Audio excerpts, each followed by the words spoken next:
আবার দিয়েছি সেটা আমি আবার দিয়েছি আপনার ওইদিকে যান হ্যাঁ এখন আসছে না না বলছেন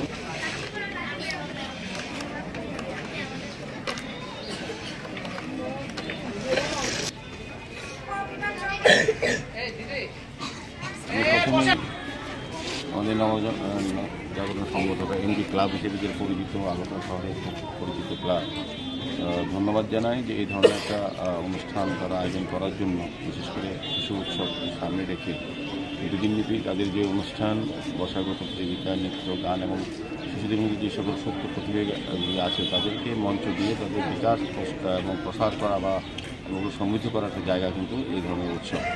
এমডি ক্লাব এমনিতে বরাবরই সারা বছর ব্যাপী তারা বিভিন্ন সামাজিক কর্মসূচি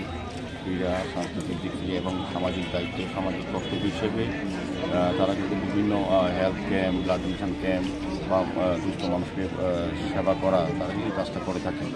আমি এমডি ক্লাবের এখানে সভাপতি সেক্রেটারি যারা আছেন এবং কর্মকর্তারা যারা তাদেরকে ধন্যবাদ জানাই। তারা সারা বছরই কাজ করে থাকেন এবং এই এলাকার উন্নয়নে আমাদের আগরতলা পৌর নিগম সরকারকে বিভিন্ন সহযোগিতা করেন বিভিন্ন গঠনমূলক কাজে ওদেরকে আমরা পাই সবসময় এমডি ক্লাবকে আমার বিধানসভা এলাকায় এই ক্লাব অবস্থিত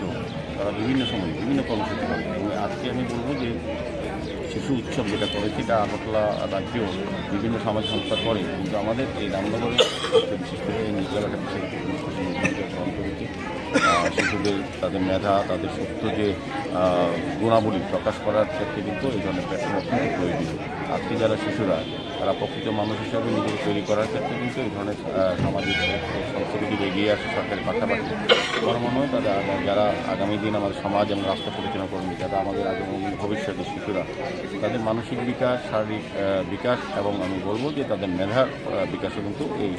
শিশু মেলা বা এই ধরনের অনুষ্ঠানের মধ্যে কিন্তু প্রকাশ হয়। আজকে বসাগত প্রতিযোগিতা দেখেছি প্রচুর সংখ্যক অংশগ্রহণ করেছে এটা একটা খুব ভালো লক্ষণ। বলবো যে আমি এমডি ক্লাব আগামী দিনও এই ধরনের কর্মসূচি জারি রাখবে সমাজের কাজে বা সক্রিয়ভাবে এলাকার উন্নয়নের সঙ্গে আমাদের সহযোগিতা করবে বিশ্বাস আমার আছে।